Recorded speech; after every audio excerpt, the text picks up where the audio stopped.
Hi buddies, இன்னைக்கு பார்க்கக்கூடிய உண்மை சம்பவம் தமிழ்நாட்டினுடைய நாமக்கல் மாவட்டத்திலிருந்து ஒரு குறிப்பிட்ட தூரத்தில் அமைந்துள்ள ஒரு அழகிய கிராமத்தில் காதலிச்சு திருமணம் செய்த கணவன் மனைவிக்குள் ஒரு சண்டை ஏற்பட்டு கணவன் துக்கத்தால் தூக்கு போட்டு மாண்ட பிறகு அவங்களுடைய கிராமத்தில் அடுத்தடுத்து நடந்த உயிர் பலிகளும் அதனால் ஏற்பட்ட அமானுஷத்தை பற்றி தாங்க முழுமையாக பார்க்க போகிறோம். இன்னைக்கு பார்க்கக்கூடிய இந்த வீடியோவும் எல்லா வீடியோக்களையும் விட கொஞ்சம் அப்நார்மலாக இருக்கும் அப்படின்றத நீங்கள் முழுமையாக நம்பலாங்க. இது போல உங்களுடைய வாழ்க்கையிலும் ஏதாவது திகில் நிகழ்வுகள் நடந்துருந்துச்சுன்னா இந்த இமெயிலுக்கு ஷேர் பண்ணலாங்க. இது வரைக்கும் நம்மளுடைய சேனலை சப்ஸ்கிரைப் பண்ணாமல் பார்த்துட்டு இருந்தீங்கன்னா சப்ஸ்கிரைப் பண்ணிவிட்டு பக்கத்தில் இருக்கக்கூடிய பெல் பட்டனையும் சேர்த்து கிளிக் பண்ணிக்கோங்க. நான் உங்கள் Afsar. Welcome to Afsar investigation. நான் ஏற்கனவே சொன்ன மாதிரி தமிழ்நாட்டினுடைய நாமக்கல் மாவட்டத்திலிருந்து குறிப்பிட்ட தூரத்தில் அமைந்துள்ள ஒரு அழகிய கிராமத்தில் கிட்டத்தட்ட 2015 காலகட்டத்தில் நடந்த ஒரு திகில் நிகழ்வுதாக இன்றைய நிகழ்வு. இந்த சம்பவத்தை நமக்கு மின்னஞ்சல் மூலியமாக ஷேர் பண்ணியது விசாரணை அப்படின்றவங்க தாங்க. இது இவங்களுக்கு நடச்சான்னு பார்த்தீங்கன்னா இல்லைங்க, இவங்களுடைய அக்காவுடைய கணவர் மாண்ட பிறகு நடந்ததுதாங்க இந்த திகில் நிகழ்வு. அப்படி என்ன நடந்துச்சுன்னு பார்த்தீங்கன்னா கிட்டத்தட்ட 2015 காலகட்டத்தில் இந்த மின்னஞ்சலை ஷேர் பண்ணிய விசாரணை இருக்காங்க இல்லையா, இவங்க தோராயமாக ஒரு 11ஆம் வகுப்பு படிச்சுட்டு இருந்திருக்காங்க. இவங்களுடைய குடும்பத்தை பற்றி சொல்லணும்னா அப்பா அம்மா விசாலினி, இவங்களுக்கு ஒரு அக்கா இருந்திருக்காங்க. அவங்களுடைய பேர் தாங்க நந்தினி. இந்த நந்தினியை பொறுத்த வரைக்கும் காலேஜ் ஃபர்ஸ்ட் இயர் தாங்க படிச்சுட்டு இருந்திருக்காங்க. இவங்களுடைய குடும்பம் பொருளாதாரத்தில் மேலோங்கி இருக்கக்கூடிய ஒரு குடும்பத்தை சேர்ந்தவங்க தாங்க. அந்த சமயத்தில் மதியம் தோராயமாக ஒரு 1 மணி இருந்திருக்கும். அந்த நேரத்தில் இந்த விசாரணையுடைய அக்கா நந்தினி இருக்காங்க இல்லையா, இவங்களுடைய வீட்டு மொட்டை மாடிக்கு மேலே இருந்துக்கிட்டு கீழே வரவே இல்லைங்க. என்னாச்சு, அக்கா மாடிக்கு போனவோ இன்னும் ஆளே காணாமே அப்படின்ற மாதிரி சந்தேகப்பட்டுக்கிட்டு இந்த விசாரணை மாடியில் ஏறி போய் பார்க்குறாங்க. அப்படி போய் பார்க்கும்பொழுது இவங்களுடைய அக்காவான நந்தினி கையில் ஒரு மொபைல் ஃபோனை வச்சுக்கிட்டு யாருக்கிட்டே ரகசியமாக பேசிகிட்டு இருக்கிறாங்க. பக்கத்தில் நெருங்கி போய் கேட்டிருக்காங்க. அதுக்கு இவங்களுடைய அக்கா வந்து கண்டமணிக்க திட்டிருக்காங்க. நான் யார்கிட்ட வேணாலும் பேச வேண்டிய, அது எதுக்கு நீ கேட்டுக்கிட்டு இருக்க, கீழே இறங்கி போ அப்படின்ற மாதிரி தாங்க சத்தம் போட்டுக்கிறாங்க. உடனே விசாரணை வந்து என்ன பண்ணிக்கிறாங்கன்னா இவங்களுடைய அப்பா அம்மா கிட்ட ஓடி வந்து விஷயத்தை சொல்லிக்கிறாங்க. அதுக்கு பிறகு இந்த விசாரணையுடைய அப்பா அம்மா மாடிக்கு வந்துட்டாங்க. மாடிக்கு வந்த பிறகு பார்க்குறாங்க இவங்களுடைய மூத்த மகள் வந்து யார்கிட்டே ஃபோனில் பேசிட்டு இருக்கிறது வந்து இவங்களுக்கும் தெரிஞ்சிருச்சு. யார்கிட்டடி பேசிகிட்டு இருக்கு அப்படின்னு கேட்டால் உடனே இந்த நந்தினி அப்படின்ற பெண்மணி வந்து என்ன பண்ணாங்கன்னா ஃபோனை வந்து டக்குன்னு ஆஃப் பண்ணியிருக்காங்க. உடனே ஃபோனை கையிலேருந்து பிடுங்கி இவங்க வந்து வாங்கி பார்த்துருக்காங்க. அதில் ஒரு நம்பர் இருந்திருக்குது. அந்த நம்பர் வந்து முரளி அப்படின்ற பேரோட தாங்க இருந்திருக்குது. யார் இந்த முரளி, யார்கிட்ட அப்படி வந்து பேசிக்கிட்டு இருக்கிற, ஒழுங்கு மரியாதையாக சொல்லு அப்படின்ற மாதிரி தாங்க இவங்களுடைய மகளை போட்டு அடிச்சிருக்கிறாங்க. அப்படி அடித்ததுக்கு பிறகு இந்த நந்தினி அப்படின்றவங்க வந்து நடந்த விஷயத்தை கூட சொல்லிக்கிறாங்க. நான் முரளி அப்படின்ற ஒரு பையனை ஒரு 3 வருஷமாக காதலிச்சுட்டு இருக்கேன். அந்த பையனோட தான் வாழ்வேன். எனக்கு வந்து அவனோட கல்யாணம் பண்ணி வைங்க அப்படின்ற மாதிரி தாங்க கேட்குறாங்க. இதை கேட்ட உடனே இவங்களுடைய அப்பா அம்மாவுக்கு தூக்கி வாரி போட்டுருக்குது. என்னடி சொல்கிற, நீ இப்போ தான் காலேஜ் ஃபஸ்ட் இயரே படிச்சுட்டு இருக்கிற, அதுக்குள்ளே வந்து திருமணம் பண்ணி வைங்கன்னு நீயே வந்து கேட்குறியா, உனக்கு எவ்வளோ தைரியம் இருக்கும் அப்படின்ற மாதிரி தாங்க மறுபடியும் அடிக்கிறாங்க. அதன் பிறகு அந்த பையன் யார் என்னன்னு விசாரிக்கும் பொழுது தாங்க அவங்க வந்து உண்மையை சொல்கிறாங்க. அந்த முரளின்ற பையன் வந்து வேற எந்த ஊரை சேர்ந்தவங்க கிடையாதுங்க. இவங்க இருக்காங்க இல்லையா, இதே ஊரை சேர்ந்தவர் தான். அந்த ஊரில் இருக்கக்கூடிய அந்த முரளின்ற பையனுடைய குடும்பத்தை பற்றி சொல்லணும்னா அப்பா அம்மா வீட்டுக்கு ஒரே ஒரு பையன் தாங்க. அவங்களுமே ஓரளவுக்கு பொருளாதாரத்தில் மேலோங்கி தாங்க இருந்திருக்காங்க. இந்த முரளி அப்படின்ற வாலிபர் வந்து காலேஜ் ஃபர்ஸ்ட் இயரோட அவருமே வந்து டிஸ்கன்டினியூ பண்ணியிருக்காருங்க. அதாவது இந்த நந்தினி படிக்கிறாங்க இல்லையா, அந்த காலேஜில் தாங்க ஜாயின் பண்ணிக்கிறாரு. அதன் பிறகு வந்து இவருக்கு படிக்க விருப்பம் இல்லை அப்படின்றக்காக இவங்களுடைய அப்பாவுடைய சிமெண்ட் ஃபேக்ட்ரியில் தாங்க வேலை பார்த்துட்டு இருந்திருக்கிறாருங்க. அந்த பையனை வந்து நான் ரொம்ப நாளாக காதலிச்சுட்டு இருக்கேன், தயவு செஞ்சு அவனோட எனக்கு சேர்த்து வைங்க, இல்லை அப்படின்னா நான் செத்து போயிடுவேன் அப்படின்ற மாதிரி தாங்க பிளாக்மெயில் பண்ணிக்கிறாங்க. நீ என்னதான் சொல்லு, உனக்கு வந்து விருப்பப்பட்ட மாதிரிலாம் கல்யாணம் பண்ணி வைக்க முடியாது. உனக்கு கல்யாண ஆசை இருந்துச்சுன்னா நாங்கள் வேற ஒரு மாப்பிள்ளையை பார்த்து கல்யாணம் பண்ணி வைக்கிறோம். உனக்கு வந்து சொந்தத்திலேயே நிறைய மாப்பிள்ளை இருக்குதுடி, அதனால நீ சொல்கிறத வந்து கேட்க முடியாது, நாங்கள் சொல்கிறதா நீ கேட்கணும் அப்படின்ற மாதிரி தாங்க அதட்டி ஃபோனை கையில் பிடிங்கி வச்சுக்கிறாங்க. இப்படியே இந்த சம்பவம் நடந்து கிட்டத்தட்ட ஒரு 1 மாத காலகட்டங்கள் கடந்திருக்கும். இந்த நந்தினின்ற பெண்மணி வந்து வீட்டில் இருந்தபடியே அழுதுகிட்டே இருந்திருக்காங்க. காலேஜ் கூட போகவே இல்லை. இதை பார்த்துட்டு இருந்த இவங்களுடைய தங்கச்சியான விசாரணைக்கு வந்து மனசு கேட்கல. தெரியாதனமா நம்ம அம்மா கிட்ட வந்து போட்டு கொடுத்துட்டோமோ, அதனால தான் இப்படி அக்கா வந்து ஃபீல் பண்ணிட்டே இருக்கா அப்படின்ற மாதிரி தான் நினச்சிருக்காங்க. அந்த சமயத்தில் இவங்களுடைய தங்கச்சி வந்து இவங்களுடைய அப்பா அம்மா கிட்ட பேசிகிட்டு இருக்காங்க. காலேஜில் வந்து எக்ஸாம் இருக்குது, இது எல்லாத்தையுமே வந்து மனசில் வச்சுக்கிட்டு அவங்களுடைய படிப்பு வந்து கெடுத்துறாங்க, காலேஜுக்கு அனுப்பிச்சு வைங்க அப்படின்ற மாதிரி தாங்க அவங்க வந்து மன்றாடி இருக்காங்க. அதன் பிறகு தன்னுடைய இளைய மகளை இப்படி சொல்கிறாளே, நம்ம வந்து இவ்வளோ வந்து காலேஜுக்கு படிக்கிறதுக்காக அனுப்பிச்சு விடுவோம், எக்ஸாம் முடியட்டும் அதுக்கப்புறம் பார்த்துக்குவோம் அப்படின்ற மாதிரி தாங்க இவங்களுடைய அப்பா அம்மா முடிவெடுத்து இவங்களுடைய மூத்த மகளை வந்து காலேஜுக்கு அனுப்பிச்சு வைக்கிறாங்க. ஆனால் காலேஜுக்கு போனவங்க அதோட வீட்டுக்கு திரும்பி வர மாட்டாங்க அப்படின்றது வந்து இவங்களுடைய குடும்பத்தினருக்கு யாருக்குமே தெரிஞ்சிருக்காது. என்ன நடந்ததுன்னு பார்த்தீங்கன்னா இரவு தோராயமாக 7 மணியே கடந்துருச்சு. தன்னுடைய மூத்த மகள் வந்து வீட்டுக்கு வரவே இல்லையே, ஒருவேளை காலேஜுக்கு இவ்வளோ நேரம் ஆகுமா அப்படின்ற மாதிரி தாங்க குழப்பத்தோடு வந்திருக்காங்க. அதன் பிறகு காலேஜுக்கே நேரடியாக போய் இந்த நந்தினியோட அப்பா விசாரிக்கும் பொழுது அங்கே இருக்கக்கூடிய நபர்கள் என்ன சொல்லியிருக்காங்கன்னா, உங்களுடைய மகன் வந்து இன்னைக்கு காலேஜுக்கே வரல, எக்ஸாம் கூட எழுத வரல அப்படின்ற மாதிரி தாங்க சொல்லிக்கிறாங்க. இதை கேட்ட உடனே பேருதிர்ச்சியில் உறைஞ்சு போயிருக்காரு. அதன் பிறகு இந்த நந்தினியோடைய தோழிகள் இருப்பாங்க இல்லையா, ஃப்ரெண்ட்ஸு, அவங்க கிட்ட எல்லாமே விசாரிக்கிறாங்க. அப்படி விசாரிச்சுமே அந்த தோழிகள் வந்து எங்களுக்கு எதுவுமே தெரியாது அப்படின்ற மாதிரி தாங்க மழுப்பியிருக்கிறாங்க. அந்த சமயத்தில் இந்த நந்தினியோடைய அப்பா வந்து ஓன் அழுதுருக்குறாங்க. இதை பார்த்துட்டு இருந்த நந்தினியோட தோழி ஒரு பெண்மணி வந்து உங்ககிட்ட நெருங்கி வந்துட்டு, உங்களை பார்த்தாவே எனக்கு பாவமாக இருக்குது, அதனால நான் நடந்த உண்மையை சொல்கிறேன் அப்படின்ற மாதிரி சொல்கிறாங்க. அப்படி என்ன நடந்திருக்கு பார்த்தீங்கன்னா, இன்றைய காலைக்கு உங்களுடைய மகள் வந்து காலேஜுக்கு வந்தா, ஆனால் காலேஜுக்கு வந்த வந்து உள்ளுக்குள்ளே வரவே இல்லை, கேட்டுக்கு வெளியே நின்றுட்டு இருந்தா. நான் சந்தேகப்பட்டுக்கிட்டு வெளியே எக்ஸாம்லாம் எழுதி முடிச்சுட்டு வெளியே வந்து பார்த்தேன். அப்பயுமே உங்களுடைய மகள் வந்து காலேஜுக்கு வெளியே தான் நின்றுக்கிட்டு இருந்தா. என்னடி ஏன் இப்படி நின்றுக்கிட்டே இருக்க, காலேஜுக்குள்ளே வராமல் எக்ஸாம் கூட எழுதலையா அப்படின்ற மாதிரி தான் கேட்டிருக்காங்க. அப்படி கேட்டுக்கிட்டு இருக்கும்பொழுது இவங்க இருக்கக்கூடிய இடத்துல இருந்து ஒரு 100 மீட்டர் தள்ளி ஒரு பைக் வந்து கிராஸ் ஆகி வந்துட்டு இருக்குதுங்க. அந்த பைக்கில் இருக்கக்கூடிய நபர் வந்து வேறு யாரும் கிடையாதுங்க, இந்த முரளி அப்படின்ற வாலிபர் தான். நான் இவனோட ஓடி போய் திருமணம் பண்ணிக்க போகிறேன், அதனால இந்த விஷயத்தை வந்து எங்களுடைய குடும்பத்தினர்கிட்ட யார்கிட்டையுமே சொல்லிடாத, எப்போ யார் என்ன கேட்டாலுமே தெரியாதுன்ற மாதிரி சொல்லிடு அப்படின்ற மாதிரி தாங்க சொல்லிட்டு அந்த பையனுடைய பைக்கில் ஏறி இவங்க இருவருமே வந்து கிளம்பி போயிட்டாங்க. அப்படி இந்த இருவரும் கிளம்பி போனது பிறகு என்ன பண்ணுறது ஏது பண்ணுறதுன்னு தெரியாமல் தாங்க இவங்களுக்கு விஷயம் தெரிந்தாலுமே தெரியாத மாதிரி காட்டிகிட்டு இருந்திருக்காங்க. இப்போ நீங்கள் வந்து அழுகிறத பார்த்துட்டு எனக்கு வந்து மனசு கேட்கல, அதனால தான் சொன்னேன், அந்த முரளின்ற பையன் வந்து வேறு யாரும் கிடையாது, உங்களுடைய கிராமத்தில் உங்கள் வீட்டுக்கு பக்கத்துலேயே ஒரு 2 தெரு தள்ளி தான் இருக்கிறான், அந்த பையனோட வீட்டுக்கு போய் விசாரிச்சிங்கன்னா உங்களுக்கு வந்து பதில் கிடைக்கும் அப்படின்ற மாதிரி தாங்க சொல்லிக்கிறாங்க.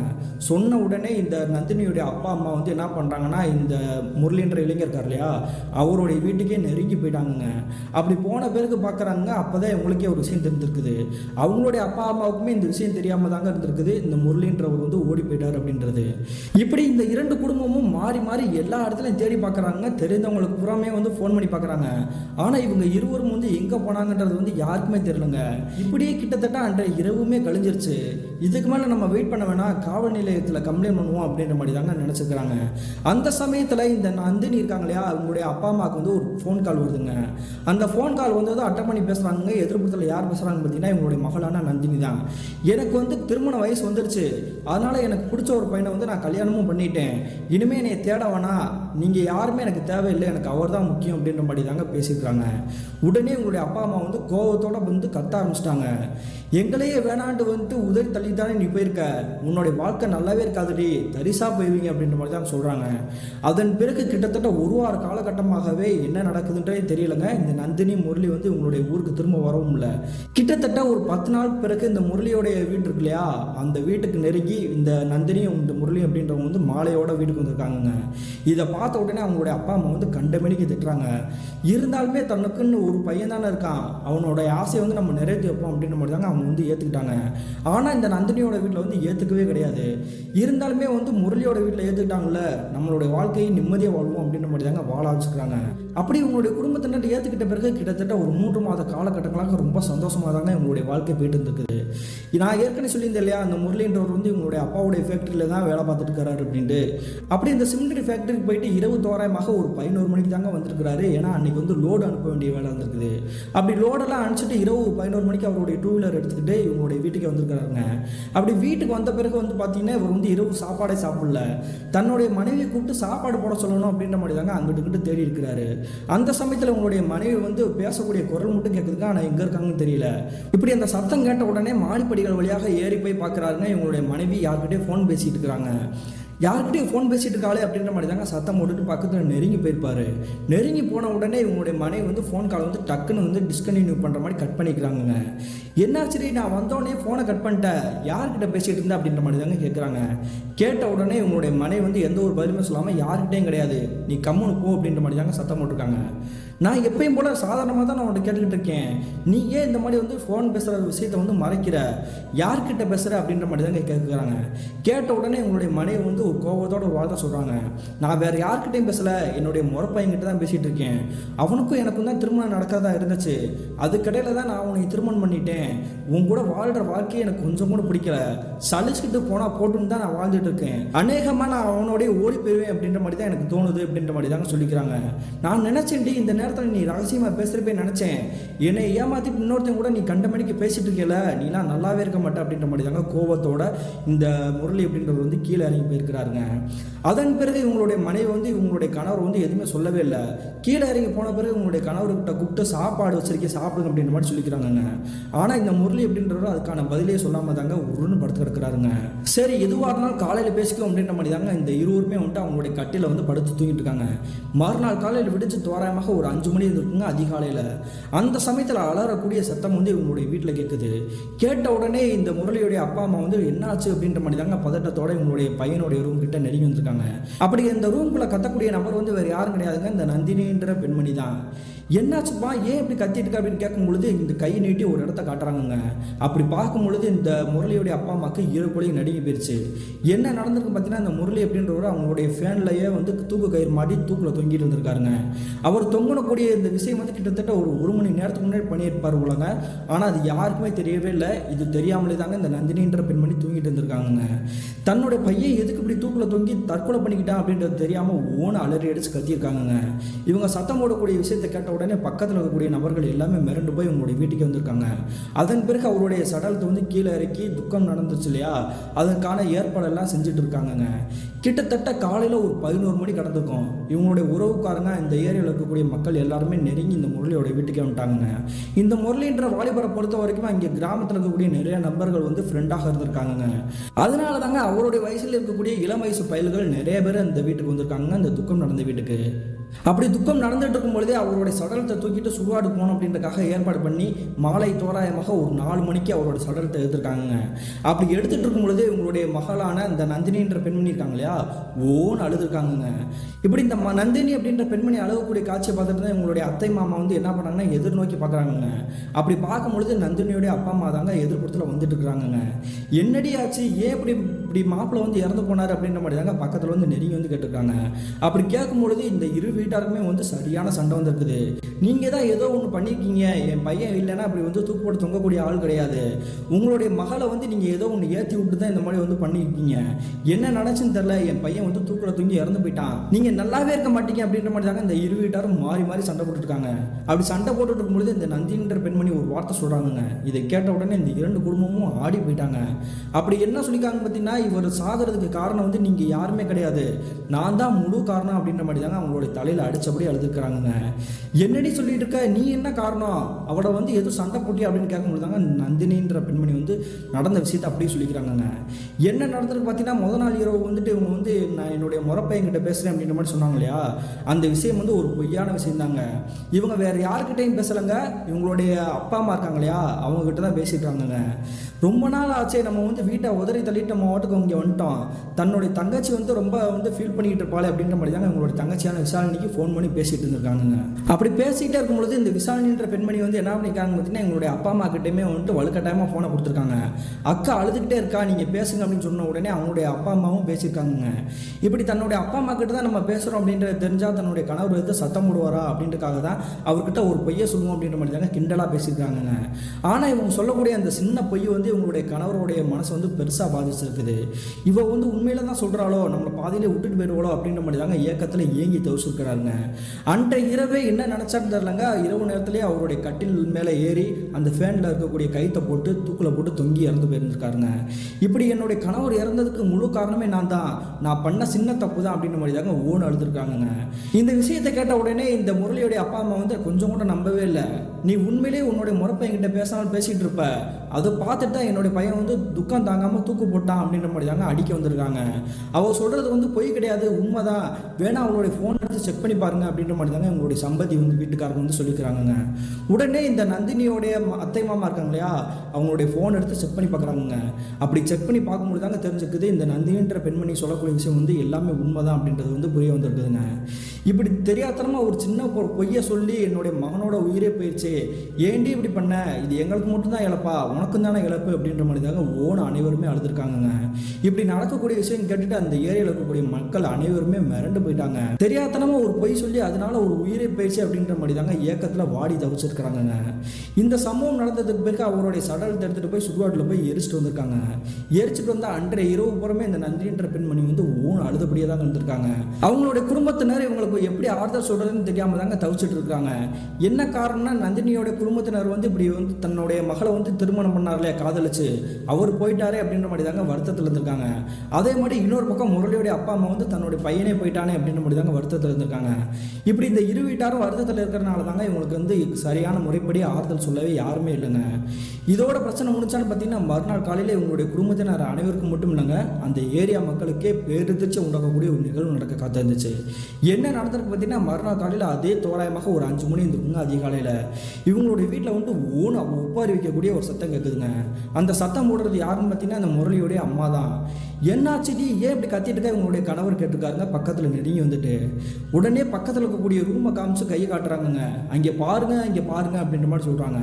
உடனே அவங்க இந்த இருவருமே வந்து அந்த இடத்த வந்து உத்து பார்க்குறாங்க. வாழ்க்கையை மறக்கவே முடியாத காட்சி. என்ன நடந்திருக்குன்னா, இந்த நந்தினின்ற பெண்மணி இருக்காங்க இல்லையா, முரளியை திருமணம் பண்ணவங்க, அவங்க அதே அந்த ஃபேனில் தாங்க தூக்கு கயிறு மாட்டி தூக்கு போட்டு தொங்கி இருந்திருக்காங்கங்க. இந்த காட்சியை பார்த்த உடனே பதறி போய் வெளியே போய் சத்தம் போட்டிருக்காங்கங்க. உடனே ஏற்கனவே வந்து முதல் நாள் தானே துக்கம் நடந்துச்சு, அதனால் இங்கே வீட்டுக்கு வந்து உறவுக்காரங்க நிறைய பேர் வந்திருக்காங்க. எல்லாருமே சூழ்ந்துட்டாங்கங்க. இந்த விஷயத்தை வந்து கண்கூடாக பார்த்துட்டு இருக்காங்கங்க. இப்படி தன்னுடைய கணவர் வந்து போயிட்டாரு அப்படின்ற துக்கம் தாங்காமல் தான் இந்த பெண்மணி வந்து இப்படி உசுரை விட்டுட்டா போல அப்படின்ற மாதிரி தாங்க பரிதவிச்சு போயிட்டாங்கங்க. அதன் பிறகு இந்த நந்தினியோட சட்டத்தை எடுத்துகிட்டு போய் அவங்களுடைய வீட்டுக்கு கொண்டு போகணும் இல்லையா, அதாவது இந்த விசாரணையுடைய அப்பா அம்மா அவங்களுடைய வீட்டுக்கே கொண்டு போயிட்டாங்க.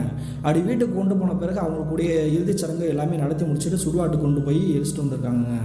இப்படி இந்த துக்கம் நிகழ்வு நடந்ததுக்கு பிறகு இவங்களுடைய குடும்பத்தினர் மட்டும் இல்லாமல் அந்த ஏரியா மக்களே வந்து பரிதவிச்சு போயிட்டாங்கன்னு சொல்லணும். இதோட பிரச்சனை முடிச்சான்னு பார்த்தீங்கன்னா, அதன் பிறகு தாங்க இவங்களுடைய கிராமத்துக்கே அமானுஷ காற்று வீச காத்திருந்துச்சு.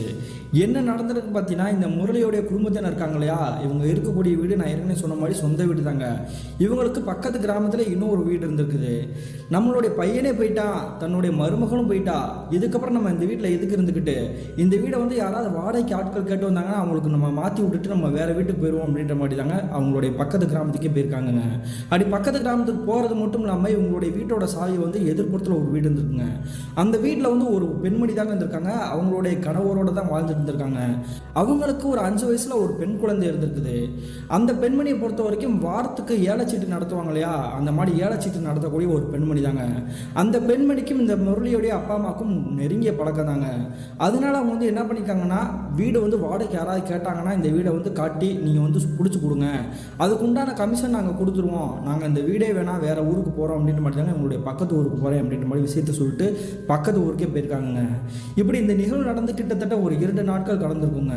இவங்க நினச்ச மாதிரியே இந்த ஏலச்சீட்டு போடக்கூடிய இந்த பெண்மணியோட வீட்டுக்கு வந்து யாரோ ஒருத்தர் வந்து கணவன் மனைவி வந்திருக்க மாதிரி தெரியுது. என்னாச்சுப்பா, யார் உங்களுக்கு என்ன வேணும் அப்படின்ற மாதிரி கேட்குறாங்க. அப்படி கேட்கும்பொழுது இந்த வீட்டுக்கு எதிர்ப்புறத்தில் வந்து வீடு வந்து வாடகைக்கு விடப்படணும் போர்டு போட்டுருக்குது, இந்த வீடை வந்து நாங்கள் பார்க்கலாமா அப்படின்ற மாதிரி கேட்குறாங்க. கேட்ட உடனே இந்த பெண்மணி வந்து அந்த வீட்டோட சாவியை எடுத்துகிட்டு கொண்டு போய் அந்த வீட்டை வந்து திறந்து அந்த கணவன் மனைவி இருவருக்குமே அந்த வீட்டை சுற்றி காட்டிக்காங்க.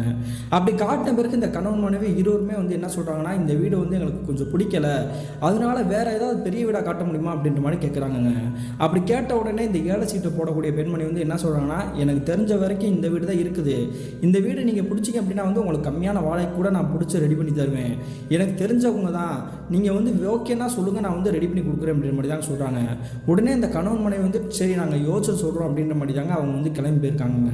அப்படி அவங்க கிளம்பி போன பிறகு இந்த ஏழை சீட்டை போடக்கூடிய பெண்மணி அவங்களுடைய கணவர் வந்து கலந்து பேசிக்கிறாங்க. நம்ம எதுக்கு இந்த வீடை வந்து வேறு ஆளுக்கு வாடகைக்கு விடணும், இப்போ நம்மளே ஒரு வாடகை வீட்டில் தானே இருக்கிறோம், அதனால் இந்த வீடை வந்து நம்ம வாடகைக்கு பிடிச்சிட்டோம் அப்படின்னா வந்து நமக்கு வந்து வாடகை கம்மியாக தானே வரும், ஏன்னா நமக்கு நல்லா பழக்கமானவங்க தெரிஞ்சவங்க தான், நம்ம சொல்கிற வாடகைக்கு வந்து அவங்க கொடுப்பாங்கம்மா அப்படின்ற மாதிரி தானே உங்களுடைய கணவர் சொல்லிக்கிறாருங்க. அதே மாதிரி தாங்க இந்த முரளியுடைய அப்பா அம்மா வந்து நீங்கள் வந்து குறைஞ்ச வாடகை கொடுத்தாலும் பரவாயில்ல, நீங்களே பிடிச்சிருந்துக்கோங்க அப்படின்ற மாதிரி தாங்க சொல்லிக்கிறாங்க. அப்படி அவங்க சொன்ன பிறகு கிட்டத்தட்ட ஒரு வார காலகட்டத்திலேயே இந்த பெண்மணியும் இவங்களுடைய கணவர் இவங்களுடைய 5 வயசு பையனும் அவங்களுடைய இந்த எதிர்ப்புறத்தில் வீட்டுக்கு இல்லையா அந்த வீட்டுக்கே குடித்தனுப்பியிருக்காங்க. அப்படி வீட்டுக்கு குடித்தனம் போய் கிட்டத்தட்ட ஒரு 2 நாட்கள் தான் கடந்திருக்கும். அன்றைய இரவே வந்து பேரதிர்ச்சி உண்டாக்குற மாதிரி இவங்களுடைய கிராமத்தை சுற்றி இருக்கக்கூடிய மக்கள் அனைவருமே நடுங்கிற மாதிரி ஒரு விஷயம் நடந்து காத்திருந்துச்சுங்க. என்ன நடந்திருக்கு பார்த்தீங்கன்னா, அவங்களுடைய வீட்டில் இருக்கக்கூடிய உங்களுடைய கணவர் இருக்கார் இல்லையா, ஆணு கத்தி அலறி அடிச்சிருக்காருங்க. என்னாச்சுன்னா மறுபடியும் இந்த வீட்டுக்கிட்ட வந்து ஏதோ ஒரு பயங்கரமான சத்தம் கேட்குது அப்படின்ற மாதிரி தாங்க அங்கே இருக்கக்கூடிய மக்கள் எல்லாம் மிரண்டு போய் பக்கத்தில் நெருங்கி போய் பார்க்குறாங்க. அப்படி பார்க்கும்பொழுது இவங்களுடைய வாழ்க்கையிலே கற்பனை பண்ண முடியாத காட்சி தாங்க நடந்திருக்குது. என்ன நடந்திருக்கு பார்த்தீங்கன்னா, இந்த ஏலச்சீட்டை போடக்கூடிய பெண்மணி இருக்காங்க இல்லையா, இந்த வீட்டை பிடிச்ச ஒரு 2 நாள் தாங்க கடந்திருக்கும். அவங்களுடைய வீட்டில் ஏற்கனவே இந்த முரளி வந்து தூக்கு போட்டு இறந்தாரே அவருடைய ரூமில், அதே ரூம்ல தாங்க தூக்கு போட்டு மாட்டி தொங்கி கீழே இறந்தபடி கிடந்திருக்காங்க. எப்படியாச்சு ஏன் இப்படி வந்து தூக்கு போட்டு இறந்து போனாங்க, என்ன பிரச்சனை அப்படின்ற மாதிரி தாங்க கேட்குறாங்க. அப்படி கேட்கும்பொழுது உங்களுடைய கணவருக்கு ஒன்றுமே புரியவே இல்லை. எதுக்காக என்னுடைய மனைவி வந்து தூக்கு போட்டு இறந்து போயிருக்கான்றது வந்து எப்போ வரைக்கும் எனக்கு எதுவுமே தெரியல. நாங்கள் நல்லா தான் பேசிட்டு இருந்தோம். எனக்கு சாப்பாடை வச்சு கொடுத்துட்டு ரூமுக்கு போகிறேன்ட்டு போனால் படுத்து தூங்க போகிறேன்னு நான் நினச்சேன். ஆனால் திடீர்னு பார்த்தா சூசைட் பண்ணிக்கிட்டா. நான் என்ன பண்ணுறேன்னே தெரியல. என்னுடைய 5 வயசு குழந்தைய வந்து நான் வளர்க்கணுமே, எப்படி தனியாக கஷ்டப்பட போகிறேன்னு தெரில அப்படின்னு மட்டும் தாங்க தலையில் அடிச்சுப்படி எழுத்துருக்குறாங்க. அதன் பிறகு தாங்க இவங்களுடைய உறவுக்காரங்க, சுற்றி இருக்கக்கூடிய ஊருக்காரங்க எல்லாமே இந்த துக்க வீட்டுக்கே வந்திருக்காங்க. இந்த விஷயம் வந்து முரளியுடைய அப்பா அம்மாவுக்குமே தெரிய வந்து அவங்களுமே மறுநாள் காலையில் தாங்க இந்த வீட்டுக்கு வந்திருக்காங்க. இப்படி இந்த வீடை வந்து வாடகைக்கு பிடிச்சாலும் அவங்க வந்து நிம்மதியாக இருப்பாங்கன்றக்காக தானே அவங்களுக்கு வந்து வாடகைக்கு விட்டான். ஆனால் இந்த பெண்மணி ஏன் இப்படி தூக்கு போட்டு இறந்து போனா அப்படின்ற மாதிரி தாங்க மிரண்டு போயிருக்கிறாங்க. அதே சமயத்தில் உங்களுடைய கிராமத்தில் வந்து ஒரு சேர வந்து ஒரு சில விஷயங்கள் வந்துட்டு வதந்தியாக பரப்பிட்டு இருந்திருக்காங்க. அப்படி என்ன சொல்லியிருக்காங்கன்னு பார்த்தீங்கன்னா, ஏற்கனவே இந்த முரளி அப்படின்ற வாலிபர் வந்து தூக்கு போட்டு இறந்து போனார் இல்லையா, அதுக்கு மறுநாளே இவங்களுடைய மனைவி வந்து தூக்கு போட்டு இறந்து போயிருக்காங்க. அதன் பிறகு வந்து இந்த ஏழை சீட்டு போடக்கூடிய பெண்மணி வந்து இந்த வீடை வந்து எப்போ வாடகைக்கு பிடிச்சாங்களோ பிடிச்சி 2வது நாளே வந்து இறந்து போயிட்டாங்க. அநேகமாக அந்த முரளியோடைய ஆன்மா தான் இழுத்துட்டு போயிடுச்சு போல அப்படின்ற மாதிரி தாங்க வதந்தியாக பேசிட்டு இருந்திருக்காங்க. ஆனால் இதில் வந்து நிறைய பேர் வந்து நம்ப மாட்டாங்க இல்லையா, ஆவிகள் மற்றும் அமானுஷங்கள் மீது நம்பிக்கை இல்லாதவங்க வந்து இதை முழுமையாக நம்பவே இல்லைங்க. இப்படியே போயிட்டு இருக்கும்போது தாங்க தோராயமாக ஒரு நாள் நள்ளிரவு ஒரு மணி இருந்திருக்கும். அந்த சமயத்தில் எதிர்ப்புறத்திலேயே ஒரு 4-5 வீடுகள் தள்ளி ஒரு வீடு இருந்திருக்குங்க. அந்த வீட்டில் இருக்கக்கூடிய ஒரு கணவன் மனைவி இருக்காங்க. அந்த கணவன் வந்து கிட்டத்தட்ட ஒரு 50 வயசு இருந்திருக்கும். அவர் வந்து வாட்ச்மேன் வேலை பார்க்கக்கூடிய ஒரு நபர் தாங்க. அவருடைய வேலையை வந்து பகல்லே இருக்குங்க, திடீர்னு வந்து நைட்டுக்கு மாற்றி விடுவாங்க. அப்படி பகல் வேலையெல்லாம் முடிச்சுட்டு இரவு நேரத்தில் வீட்டுக்கு வரும்பொழுது வெயில் அடிக்குது, புழுக்கமாக இருக்குது அப்படின்றக்காக இவருடைய வீட்டோட மொட்டை மாடியில் தாங்க தூங்குவது வந்து வழக்கம். அப்படி வீட்டோட மொட்டை மாடியில் வந்து ஒரு பாயை வச்சுட்டு பெட்ஷீட்லாம் எடுத்துகிட்டு அவருக்கு தேவையான ஒரு வாட்டுக்கேனில் தண்ணி எடுத்துக்கிட்டு அந்த பாயில் வந்து படுத்திருக்காருங்க. அப்படி படுத்து கிட்டத்தட்ட ஒரு 1/4 மணி நேரம் கடந்திருக்கும். அந்த சமயத்தில் இவருடைய போர்வையை பிடிச்சி யாரோ விருட்டுன்னு இழுக்கிற மாதிரி தெரிஞ்சுக்குது. என்னடா அது ஏதோ பிடிச்சி இழுக்கிற மாதிரி தெரியுது அப்படின்ற மாதிரி தாங்க டக்குன்னு நிமிர்ந்து போய் பார்க்குறாங்க. அப்படி பார்க்கும்பொழுது இவருடைய வாழ்க்கையிலே கற்பனையே பண்ண முடியாத காட்சி கண்கள் முன்னாடி தெரிஞ்சுக்குது. என்ன நடந்திருக்கு பார்த்தீங்கன்னா, இவருக்கு எதிர்ப்புறத்திலேயே முரளி அப்படின்ற வாலிபர் தாங்க தத்ரூபமாக நிற்கிறாங்க. அப்படி நிற்கிறது மட்டும் இல்லாமல், அண்ணா வாங்கண்ணா நம்ம போவோம்னா அப்படின்ற மாதிரி தாங்க கூப்பிட்டு இருக்காரு. என்னடா அது, ஒருவேளை நம்ம தூக்கத்தில் இருக்கிறனால கனவு எதுவும் கண்டுட்டு இருக்கோமா அப்படின்ற மாதிரி தாங்க அங்கே எதிர்ப்பு நிற்கக்கூடிய நபரை பார்த்துட்டு மிரண்டு போய் பார்த்துட்டு இருக்கிறாருங்க. அப்படி பார்த்துட்டே இருக்கும்பொழுது இவருடைய காலை வந்து அழுத்தி பிடிச்சி ஓங்கி ஒரு மிதிக்கிற மாதிரி தெரிஞ்சுக்குதுங்க. அந்த கரிய உருவம் மிதிச்ச உடனே வழி தாங்க முடியாமல் டக்குன்னு நிமிர்ந்து உட்காந்துருக்கிறாருங்க. அந்த சமயம் தாங்க அவருக்கு தெரிஞ்சிருக்குது, எதிர்ப்புறத்தில் நிற்கக்கூடியது வந்து நம்ம கனவுலாம் பார்க்கல, தத்ரூபமாக ஒரு ஆன்மா தான் நிற்கிது அப்படின்றது வந்து இவருக்கு நல்லாவே புரிஞ்சிருக்குதுங்க. அந்த முரளி அப்படின்ற வாலிபருடைய ஆன்மா வந்து அப்படியே தத்ரூபமாக நிற்கிது. உடனே இதை பார்த்துட்டு பதறி அடிச்சுக்கிட்டு அந்த பாய் போர்வையை அப்படியே போட்டுட்டு கீழே துடுத்துட்டுன்னு ஓடி இருக்காருங்க. அப்படி கீழே ஓடினவர் இவருடைய மனைவி கிட்ட நடந்த விஷயத்தை போல சொல்லிக்கிறாருங்க. அப்படி சொன்ன உடனே உங்களுடைய மனைவி வந்து மறுபடியும் திட்டதாங்க செய்கிறாங்க. இரவு நேரத்தில் குடிச்சிட்டு மாடியில் போய் படுக்காதுன்னு சொன்னால் கேட்குறியா, நீ பாட்டுக்கு குடிச்சிட்டு பேய் பிசாசுன்னு உழையிட்டு இருக்க, கம்முன்னு இதை ஊருக்குள்ளெல்லாம் சொன்னால் நம்மளை தான் அசிங்கப்படுத்துவாங்க அப்படின்ற மாதிரி தாங்க பேசியிருக்கிறாங்க. அதன் பிறகு மறுநாள் காலையில் விடிஞ்ச பிறகு இவங்களுக்கே மனசு கேட்காம பக்கத்து வீட்டுக்காரங்கிட்ட பூரா இந்த விஷயத்தை வந்து சொல்லிக்கிறாங்க. அப்படி சொன்ன உடனே ஏற்கனவே ஒரு வதந்தி பரவிட்டு இருக்குது. இப்போ இவர் வந்து அந்த முரளின்ற வாலிபருடைய ஆன்மாவை நம்ம தத்ரூபமாக பார்த்துட்டோம் அப்படின்ற விஷயத்தை வந்து ஊருக்கு முன்னாடி சொன்னார் இல்லையா, அதனால எல்லாருமே வந்து மிரண்டு போய் தாங்க பார்த்துட்டு இருந்திருக்காங்க. இந்த நிகழ்வை வந்து உறுதிப்படுத்துகிற மாதிரி இன்னொரு விஷயம் வந்து அந்த கிராமத்திலே ஒரு 2 நாட்களே நடக்க காத்திருந்துச்சுங்க. என்ன நடந்துன்னு பார்த்தீங்கன்னா, 2 நாட்களுக்கு பிறகு இரவு தோராயமாக ஒரு 11 மணி இருந்திருக்கும். அந்த சமயத்தில் இவங்களுடைய கிராமத்தை பொறுத்த வரைக்கும் அதிகபட்சம் ஒரு 9 மணிக்கெலாம் தூங்குவது வந்து வழக்கங்க. அதே மாதிரி தாங்க உங்களோட கிராமத்தில் இருக்கக்கூடிய மக்கள் அனைவருமே தூங்கிட்டு இருந்திருக்காங்க. அப்படி தூங்கிட்டே இருக்கும்பொழுது அந்த வீதியில் இருக்கக்கூடிய ஒரு தள்ளுவண்டிக்காரர் இருந்திருக்காருங்க. அந்த தள்ளுவண்டிக்காரருக்குமே தோராயமாக ஒரு 55 வயசு இருந்திருக்கும். வாயில் ஒரு பீடி கட்டை வச்சுக்கிட்டு அந்த தள்ளுவண்டியை வந்து ஒரு வீட்டோரமாக நிப்பாட்டிட்டு வீட்டுக்குள்ளே போய் உள்ள நுழையலாம் அப்படின்ற மாதிரி தாங்க போயிட்டு இருந்திருக்காரு. அந்த சமயத்தில் ஒரு நிற்கக்கூடிய இடத்துல இருந்து ஒரு 200 மீட்டர் தள்ளி இவருக்கு வந்து ஒரு வித்தியாசமான காட்சி தெரிஞ்சிருக்குதுங்க. அப்படி என்ன தெரிஞ்சிருக்கு பார்த்தீங்கன்னா, இந்த முரளின்ற நபர் வந்து தூக்கு போட்டு இறந்து போனார் இல்லையா, அவருடைய வீட்டு வாசலுக்கு முன்னாடி 3 நபர்கள் உட்காந்துருக்க மாதிரி தெரியுதுங்க. யார் இந்த 3 நபர் வித்தியாசமாக அந்த வீட்டுக்கிட்ட உட்காந்துருக்காங்களே, இரவு தோராயமாக 11 மணி ஆயிடுச்சு, இந்த நேரத்தில் யார் உட்காந்துருப்பா அப்படின்ற மாதிரி தாங்க இவருடைய தள்ளுவண்டியை நிப்பாட்டிட்டு அந்த வீட்டுக்கிட்டே நெருங்கி போயிருக்காங்க. அப்படி நெருங்கி போன பிறகு தாங்க தெரியுது, அங்கே உட்காந்துருக்கக்கூடியவர்கள் வந்து மனிதர்களே கிடையாது, அதுவும் ஒரு ஆன்மா தான் அப்படின்றது. என்ன காரணம் பார்த்தீங்கன்னா, அந்த இடத்துல உட்காந்துருக்கிறது வேறு யாருமே கிடையாதுங்க. முரளி இருக்கார் இல்லையா, அவருடைய மனைவியான நந்தினி, அது மட்டும் இல்லாமல் அந்த ஏழை சீட்டு போடக்கூடிய அந்த பெண்மணி தாங்க. இந்த 3 பேர் இறந்து போய் கொஞ்ச நாள் ஆயிடுச்சு, அப்புறம் எப்படி இவங்க வந்து தத்ரூபமாக உட்காந்துருக்காங்க அப்படின்ற மாதிரி தாங்க பார்த்துருக்காரு. அப்படி பார்த்துட்டு இருக்கும்பொழுது அங்கே எதிர்ப்புறத்தில் உட்காந்துருக்கக்கூடிய அந்த 3 நபர்களும் டக்குன்னு எந்திரிச்சுக்கிறாங்க. எந்திரிச்ச உடனே இந்த எதிர்ப்புறத்தில் இருக்கக்கூடிய இந்த தள்ளுவண்டிக்காரரை பார்த்துட்டு ஒரு விஷயம் சொல்கிறாங்க. அப்படியே ஒரு அமானுஷமான குரலாக பேசிட்டு பேசியிருக்காங்க. அண்ணா வாங்கண்ணா, நம்ம எல்லாரும் சேர்ந்து போவோம்னா, வாங்கண்ணா அப்படின்ற மாதிரி தாங்க அஸ்கி வயசில் கூப்பிட்டுருக்காங்க. இதை பார்த்த உடனே ஆணு கத்திக்கிட்டு சத்தம் போட்டுட்டு தட்டு தடுமாறி கீழே விழுந்து அவர் கட்டியிருக்கக்கூடிய கைலி முதற்கொண்டு அவுந்துருச்சுங்க. அப்படியே பயத்தோட அவருடைய வீட்டோட கதவை உடச்சிட்டு உள்ளுக்குள்ள நுழைஞ்சிருக்கிறாரு. உடனே அவர் சத்தம் போடக்கூடிய விஷயத்தை கேட்ட உடனே இவங்களுடைய வீட்டில் இருக்கக்கூடிய ஆட்கள் மட்டும் இல்லாமல் அங்கே தெருவில் இருக்கக்கூடிய மக்கள் எல்லாருமே வெளியே வந்துட்டாங்க. என்னாச்சுப்பா, ஏன் இப்படி கத்திட்டு இருக்கு அப்படின்னு கேட்கும்பொழுது எதிர்ப்புறத்தில் கை நீட்டி காட்டிட்டு இருக்கிறாருங்க. அந்த 3 பேர் அங்கே தான் உட்காந்துருக்காங்க, எனக்கு ரொம்ப பயமா இருக்கு அப்படின்ற மாதிரி தாங்க சொல்றாரு. அப்படி சொன்ன உடனே இவங்க எல்லாருமே அந்த வீட்டை நோக்கி பார்க்குறாங்க. எந்த வீடுன்னு தெரியல. நீங்க எந்த வீட்டை சொல்லிட்டு இருக்கீங்க அப்படின்னு கேட்கும்பொழுது தாங்க அவர் வந்து மறுபடியும் சொல்லிக்கிறாருங்க, முரளியோடைய வீட்டை பாருங்க அப்படின்ட்டு. உடனே இவங்க எல்லாருமே அந்த முரளியோன்ற வாலிபருடைய வீட்டை வந்து ஒத்து பார்க்குறாங்க. அப்படி பார்க்கும்பொழுது அந்த இடத்துல யாருமே காணாங்க. யாருமே இல்லை, ஒருவேளை குடிபோதையில் இருக்கான் போல, அதனால தான் அப்படி உளறிட்டு இருக்கான் அப்படின்ற மாதிரி தாங்க நினச்சிட்டு சத்தம் போட்டுட்டு இந்த நபரை வந்து வீட்டுக்குள்ளே கூட்டிகிட்டு போ அப்படின்ற மாதிரி தாங்க உங்களுடைய மனைவியை சொல்லி உள்ளே அனுப்பிச்சு விட்ருக்காங்க. இப்படி இந்த சம்பவம் நடந்து ஒரு 3 நாட்கள் கடந்திருக்குங்க. மறுபடியும் பேரதிர்ச்சி உண்டாக்குற மாதிரி அடுத்தடுத்த அமானுஷமான நிகழ்வுகள் உங்களுடைய கிராமத்தில் நடந்துக்கிட்டே தாங்க இருந்திருக்குது. என்ன நடந்திருக்கு பார்த்தீங்கன்னா, ஏற்கனவே மொட்டை மாட்டியில் ஒருத்தர் வந்து பாய் வச்சு படுத்து பயந்து கீழே இருந்து ஓடினார் இல்லையா, அதே நபர் தாங்க அவருடைய வீட்டில் வந்து கரண்ட் இல்லை அப்படின்றதுக்காக மாடிக்கு போகிறதுக்காக ட்ரை பண்ணிட்டு இருக்காருங்க. அந்த சமயத்தில் உங்களுடைய மனைவி வந்து கண்டு மணிக்கு திட்டிருக்கிறாங்க. என்னாச்சியா, எதுக்கியா மாடிக்கு போயிட்டு இருக்கிற, கரண்ட் இல்லைன்னா இங்கேயே கடை, ஏற்கனவே போய் பயன்ட்டு வந்துட்டேன், இப்போ மறுபடியும் தைரியமாக எந்திரிச்சு போயிட்டு இருக்கா அப்படின்ற மாதிரி தாங்க சொல்கிறாங்க. சொன்ன உடனே இந்த நபர் வந்து என்ன சொல்கிறாருன்னா, அந்த சமயத்தில் நான் கற்பனையாக ஒரு கனவு கூட கண்டுக்கலாம் இல்லையா, இப்போ நான் வந்து கோட் அடிச்சிருக்கேன், எனக்கு எந்த பயமும் கிடையாது, நீ ஆளை விடுறே அப்படின்ற மாதிரி தாங்க அவர் வந்து மாடிக்கு வந்து போயிருக்கிறாருங்க பாயை எடுத்துக்கிட்டு. அப்படி மாடிக்கு போனவர் கிட்டத்தட்ட 1 மணி நேரம் கடந்துருச்சுங்க. ஒருவேளை தூக்கிட்டார் போல அப்படின்ற மாதிரி தாங்க இவங்களுடைய மனைவி நினச்சிருக்காங்க. அந்த சமயத்தில் திடீர்னு வந்து டம்முன்னு ஒரு வித்தியாசமான சத்தம் கேட்குதுங்க. சத்தம் கேட்ட உடனே இந்த பெண்மணியோட வீட்டோட கதவை திறந்துட்டு வெளியே வந்து பார்க்குறாங்க. இவங்க மட்டும் இல்லாமல் எதிரில் வீட்டு இருக்கும் இல்லையா, அதுல இருந்து கதவை திறந்துட்டு ஆட்கள் வந்து வெளியே பார்க்குறாங்க. அப்படி பார்க்கும்பொழுது அனைவருமே ஆடி போயிட்டாங்க. என்ன நடந்திருக்கு பார்த்தீங்கன்னா, மாடியில் படுக்க போனார் இல்லையா அந்த நபர், அவர் வந்து கீழே வந்து அடிபட்டு ரத்தத்தோட வந்து கடந்திருக்கிறாருங்க. என்னாச்சு, ஏன் அப்படி வந்து மாடியிலேருந்து கீழே குதிச்சிட்டார் அப்படின்ற மாதிரி தாங்க அனைவருமே வந்து மிரண்டு போய் பக்கத்தில் நெருங்கி போய் பார்க்குறாங்க. அவசரமாக அவரை வந்து தூக்கிட்டு போய் பக்கத்தில் இருக்கக்கூடிய மருத்துவமனையிலுமே சேர்த்துருக்காங்க. மருத்துவமனையில் சேர்த்துட்டு இரவு முழுக்க விடிய காத்துட்டு இருக்காங்க மருத்துவர்கள் என்ன சொல்லுவாங்க அப்படின்றக்காக. மறுநாள் காலையில் விடிஞ்ச பிறகு தாங்க அந்த நபரை வந்து ஓரளவுக்கு வந்து கொஞ்சம் குணமாக இருக்காருங்க. அப்படி குணமானதுக்கு பிறகு அங்கே இருக்கக்கூடிய மருத்துவர்கள் வந்து என்ன சொல்கிறாங்கன்னா, இவருக்கு வந்து பலமாக அடிபட்டுருக்குது, நல்ல வேளை இவருடைய நல்ல நேரமாக என்னன்னு தெரியல, இவருடைய தலையை தவிர மற்ற எல்லா இடத்துலையும் அடிபட்டுருக்குது, அதனால ஒரு வாரம் இந்த மருத்துவமனையில் இருந்தாகணும், மற்றபடி அவர் வந்து அவருக்கு எந்த பிரச்சனையும் கிடையாது, உயிரை காப்பாற்றியாச்சு அப்படின்ற மாதிரி தாங்க சொல்கிறாங்க. அதன் பிறகு தாங்க இவங்களுடைய மனைவி இவங்களுடைய கணவரை பார்த்து கேட்க ஆரம்பிச்சிட்டாங்க.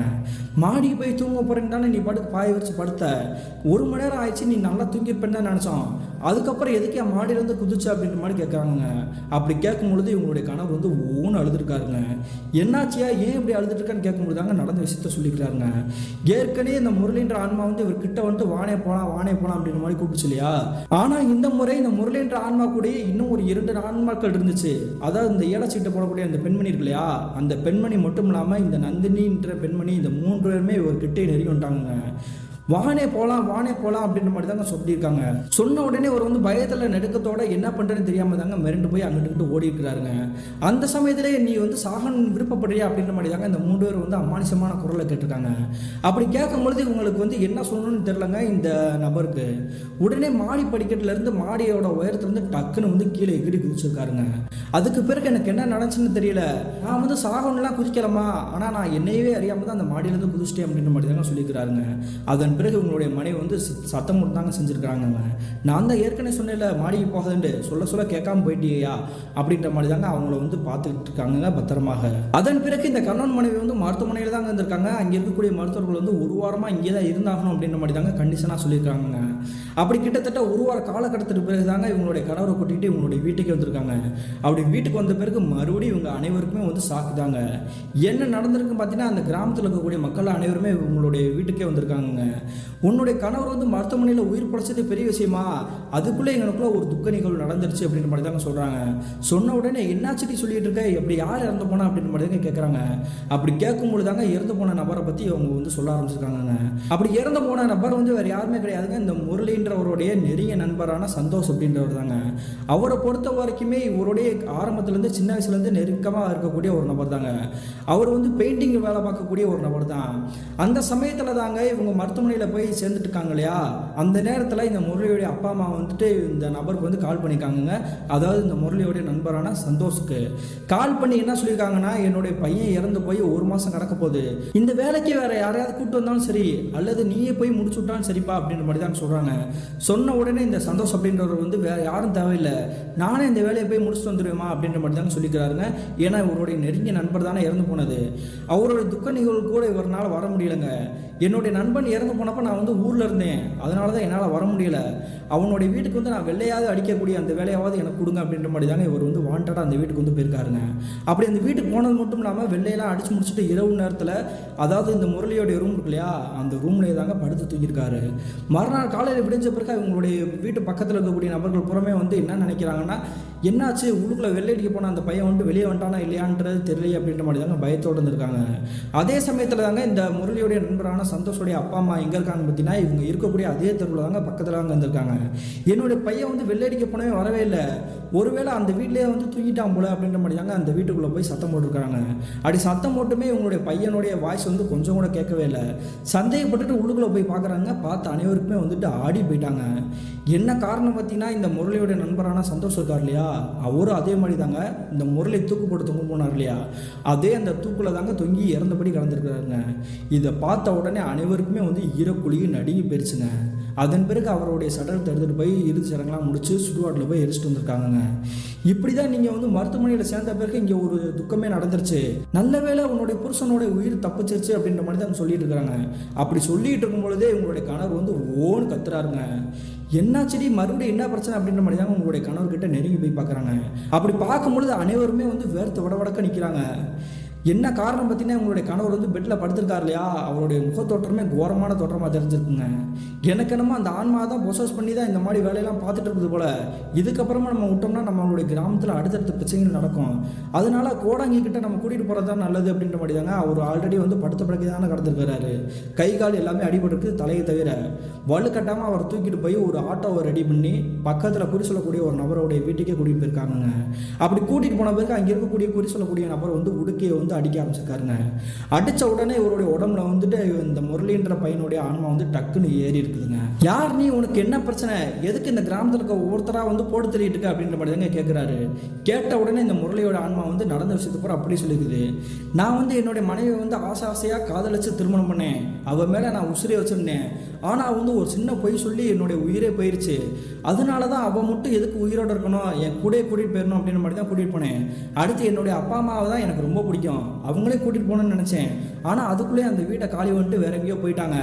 அதுக்கு பிறகு இந்த ஏலச்சீட்டு போடக்கூடிய அந்த பெண்மணி இருக்காங்க இல்லையா, அந்த பெண்மணியுமே எனக்கு வந்து ரொம்ப பிடிக்கும், என்கிட்ட வந்து நல்லா நெருங்கி அத்தை மாதிரி பழகுவாங்க. அவங்க என்னுடைய வீட்டுக்கு வந்ததுனால அவங்களையுமே வந்து ஆக்குவை பண்ணி அவங்களையுமே வந்து போட்டு தட்டேன்.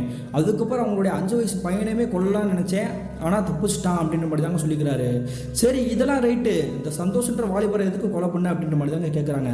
கேட்ட உடனே இந்த சந்தோஷன்ற வந்து என்னுடைய உயிர் நண்பன், அவன் மட்டும் நான் இல்லாமல் வந்து ரொம்ப தனியாக வாடிட்டு இருப்பான் இல்லையா, அதனால அவனையும் கூட்டிகிட்டு போயிட்டேன் அப்படின்ற மாதிரி தாங்க இந்த முரளின்ற ஆன்மா வந்து ஆங்காரமாக சிரிச்சபடி சொல்லிக்கிறதுங்க. உடனே இதை குறி சொல்லக்கூடிய நபர் வந்து, சரி இவங்க எல்லாருமே உனக்கு நெருக்கமானவங்க, ஆனால் அந்த தள்ளுவண்டிக்காரரை எதுக்கு பயமுறுத்தின, அந்த மாடியில் படுத்து தூங்கக்கூடிய அந்த நபரை வந்து மாடியில் இந்த எதுக்கு தள்ளி விட்டா அப்படின்ற மாதிரி தாங்க கேட்குறாங்க. கேட்கும்பொழுது இந்த முரளியோட ஆன்மா வந்து டக்குன்னு அப்படியே அமைதியாக இருக்குதுங்க. நீ அமைதியானதை பார்த்தா வேற யாரோ செஞ்ச மாதிரி தெரியுது அப்படின்ற மாதிரி தாங்க அந்த குறி சொல்லக்கூடிய நபர் வந்து கேட்டுக்கிறாருங்க. அப்படி கேட்கும் பொழுது தாங்க இந்த நபர் இருக்கார் இல்லையா, உட்காந்துருக்காரு இல்லையா, அவரோட உடம்புல வந்து வேற ஒரு ஆன்மா வந்து டக்குன்னு ஆக்குவை பண்ணியிருக்குதுங்க. அந்த ஆன்மா வந்து வேற யாருமே கிடையாதுங்க, இந்த ஏலச்சீட்டு போடக்கூடிய அந்த பெண்மணி தாங்க. நான் தான் அவரை வந்து போட்டு தள்ளினேன், எனக்கும் அவருக்கு வந்து ரொம்ப நாளாக பழக்கம் இருந்துச்சு, இதை வந்து நான் எப்படி சொல்லலாம்னு நினச்சிட்டு இருந்த பொழுது தான் என்னுடைய உயிர் போயிடுச்சு, அதனால தான் நான் போன இடத்துக்கே அவர் வந்து கூட்டிகிட்டு போகலாம் அப்படின்ட்டு காண்டி தான் அவரை வந்து மாடியிலேருந்து தள்ளி விட்டேன். அப்படி தள்ளி விட்டுமே என்னோட உயிர் போயிடுச்சு, எப்படி நான் போகிறதுக்குள்ளே உன்னோட உயிருமே நான் எடுத்துகிட்டு தான் போவேன் அப்படின்ற மாதிரி தாங்க ஆக்ரோஷமாக வந்து சிரிச்சிருக்குதுங்க. இதுக்கு மேலே உங்களை வந்து நான் அப்படியே விட்டுட்டு போனேன்னா இன்னும் நிறைய பேரை வந்து நீங்கள் போட்டு தள்ளிவிடுவீங்க அப்படின்ற மாதிரி தாங்க இந்த குறி சொல்லக்கூடிய நபர் வந்து சொல்லிக்கிறாருங்க. உடனே முரளியோட ஆன்மா வந்து டக்குன்னு அவருடைய உடம்புல வந்து மறுபடியும் ஏறி இருக்குதுங்க. நான் யாருமே வெறுமனே போட்டு தள்ளலை, நான் போட்டு தள்ளின அனைவருமே வந்துட்டு சாகணும் தற்கொலை பண்ணிக்கணும் அப்படின்ற மனசில் வந்து நினச்சிட்டு இருந்தவங்கள தான் நான் வந்து போட்டு தள்ளினேன், ஒவ்வொருத்தவங்களுக்கும் ஒவ்வொரு பிரச்சனை அப்படின்ற மாதிரி தாங்க சொல்லியிருக்குது. அதன் பிறகு தாங்க ஒரு விஷயத்தை வந்து நடந்த விஷயத்தை வந்து அப்படியே சொல்லியிருக்குதுங்க. என்ன நடந்திருக்கு பார்த்தீங்கன்னா, இந்த முரளி வந்து இறந்து போனார் இல்லையா, அதன் பிறகு உங்களுடைய மனைவி வந்து இறந்து போனது வந்து இந்த முரளின்றவருடைய ஆன்மா தாங்க கூட்டி போயிருக்குது. ஆனால் அதன் பிறகு இந்த ஏலச்சீட்டு போடக்கூடிய பெண்மணி வந்துட்டு இந்த கள்ளத்தொடர்பு வச்சுருந்துருக்காங்க. அப்படி வச்சுட்டு இருக்கும் பொழுதே அந்த நபர் வந்துட்டு நான் வந்து உன்னை வந்து கட்டிக்க முடியாது, நீ பேசாமல் உன்னுடைய கணவரோடய வாழ்ந்துக்கோ அப்படின்ற மாதிரி தாங்க சொல்லிக்கிறாரு. இப்படி தன்னுடைய கள்ளக்காதலானே கைவிரிச்சிட்டானே அப்படின்ற மாதிரி தாங்க வருத்தத்தோட இந்த பெண்மணி வந்து ஏங்கிட்டு இருந்திருக்காங்க. நம்ம எப்படியாவது தற்கொலை பண்ணிக்கணும், செத்து போயிடணும் அப்படின்ற மாதிரி தாங்க மனசுல நினைச்சிட்டு இருந்திருக்காங்க. நான் வாழணும்னு நினைக்கிறவங்க வந்து கூட்டிட்டு போல, அந்த பெண்மணி வந்து தற்கொலை பண்ணிக்க போறேன் அப்படின்னு சொன்னனால தான் அவங்களோட உயிரை எடுத்துட்டு போனேன் அப்படின்ற மாதிரி தாங்க இந்த முரளியோட ஆன்மா வந்து சொல்லியிருக்குதுங்க. அதன் பிறகு இவருடைய நண்பரான சந்தோஷம் வந்து ஆல்ரெடி தினமும் குடிக்கக்கூடிய நபர் தான், வீட்டுக்கே அடங்காமல் தெரியக்கூடிய ஒரு நபர் தான். அவர் மட்டும் தனியாக விட்டுட்டு போகிறது எதுக்கு எனக்கு ரொம்ப கஷ்டமாக இருந்துச்சு. அவரே நான் கூட கூட்டிகிட்டு போயிட்டேன்னா அவனும் வந்துட்டு என் கூடயே வந்து சந்தோஷமாக இருப்பான்ல, அதனால தான் நான் கூட்டிகிட்டு போனேன் அப்படின்ற மாதிரி தாங்க ஆக்ரோஷத்தோட கோபத்தோடு சொல்லியிருக்குதுங்க. இப்படியே உன்னை விட்டோம் அப்படின்னா வந்துட்டு நீ வந்து சும்மா இருக்க மாட்ட, ஏகப்பட்டவரோட உயிரை வந்து எடுத்து போயிடுவ, இனிமேல் உன்னை ஒன்றுமெல்லாம் பண்ணிடு அப்படின்ற மாதிரி தாங்க இந்த குறி சொல்லக்கூடிய நபர் வந்து கையில் வச்சிருக்கக்கூடிய விபூதி எடுத்து அவருடைய நெத்திலே வந்து பிடிச்சி விட்டுறாருங்க. அதன் பிறகு வந்து கிட்டத்தட்ட ஒரு மணி நேரமாக தொடர்ந்து ரிச்சுவல் ஸ்டடி பண்ணியிருக்காருங்க. அதுக்கு பிறகு தாங்க அவருடைய உடம்புல இருக்கக்கூடிய அனைத்து ஆன்மாக்களையும் அவருடைய கைவசம் கொண்டு வந்திருக்கிறாருங்க. இனிமே உங்களுக்கு வந்து எந்த பிரச்சனையும் கிடையாது, உங்களுடைய கணவர் வந்து கொஞ்ச நேரத்தில் மயக்கம் போட்டு எந்திரிச்சுடுவார், அவர் வந்து கூட்டிகிட்டு போங்க. அந்த வீடை பொறுத்த வரைக்கும் ஒரு கணபதி ஹோமம் அந்த முரளியோட பையனுடைய அப்பா அம்மா இருக்காங்க இல்லையா, அவங்கள வச்சு அந்த கணபதி ஹோமம் வந்து பண்ணிடுங்க. அதன் பிறகு அந்த ஆன்மாவால் யாருக்கு எந்த பிரச்சனையும் கிடையாது, நீங்கள் தைரியமாக போங்க அப்படின்ற மாதிரி தாங்க சொல்லிக்கிறாரு. அதே மாதிரியே இந்த பெண்மணி வந்து உங்களுடைய கணவர் கூட்டிகிட்டு உங்களுடைய வீட்டுக்கு வந்திருக்கிறாங்க.